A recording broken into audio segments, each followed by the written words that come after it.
ফেসবুকের পাসওয়ার্ড কিভাবে বের করবেন আজকের এই ভিডিওতে দেখিয়ে দিব। তো ফার্স্ট অফ অল আপনি যে কাজটি করবেন, ফেসবুক পাসওয়ার্ড বের করার জন্য আপনাদের মোবাইলের জিমেইল অ্যাপ্লিকেশনটাকে ওপেন করে নেবেন। তো আমি ওপেন করে নিচ্ছি। ওপেন করার পর উপরে দেখতে পাবেন জিমেইলের লোগো রয়েছে, আপনারা এই লোগোতে ক্লিক করে দিবেন। দেন লোগোতে ক্লিক করার পর এরকম পেজে নিয়ে আসবে। এখানে দেখতে পারবেন ম্যানেজ ইউর গুগল অ্যাকাউন্ট নামে একটা অপশন রয়েছে, এখানে ক্লিক করে দিবেন। দেন এরকম পেজে নিয়ে আসবে। এখানে দেখতে পারবেন অনেকগুলো অপশন রয়েছে, এখান থেকে আপনারা সিকিউরিটি এন্ড সাইন ইন নামে একটা অপশন রয়েছে, এখানে ক্লিক করে দিবেন। দেন এখানে ক্লিক করার পর এরকম ইন্টারফেসে নিয়ে আসবে। আসার পর আপনি স্ক্রল ডাউন করে নিচে চলে আসবেন, একদম নিচে চলে আসবেন। নিচে আসার পর এখানে দেখতে পারবেন পাসওয়ার্ড ম্যানেজার নামে একটা অপশন রয়েছে, এখানে ক্লিক করে দিবেন। এখানে ক্লিক করার পর ঠিক এরকম একটা ইন্টারফেসে নিয়ে আসবে। আসার পর আপনার জিমেইল দিয়ে যতগুলো ওয়েবসাইট আপনি খুলেছেন সব ওয়েবসাইট কিন্তু এখানে শো করবে। তো এই যে দেখতে পাচ্ছেন আমি যতগুলা এই জিমেইল দিয়ে ওয়েবসাইট খুলেছি সবগুলো কিন্তু এখানে রয়েছে।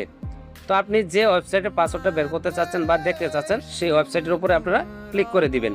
দেন আমি যেহেতু আপনাদেরকে ফেসবুকের পাসওয়ার্ড কীভাবে দেখবেন সেটা দেখাচ্ছি, সেই জন্য আমি ফেসবুক এটাতে ক্লিক করে দিব।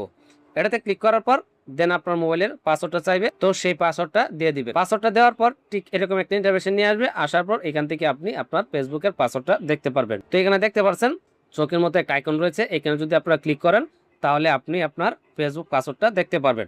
সেই পাসওয়ার্ড দিয়ে আপনি আপনার ফেসবুক আইডি লগ ইন করতে পারবেন বা আগের যে ফেসবুক আইডিটা রয়েছে সেটা ফিরিয়ে আনতে পারবেন। তো এইভাবেই আপনারা আপনাদের মোবাইল দিয়ে খুব সহজেই ফেসবুকের পাসওয়ার্ড বের করতে পারবেন।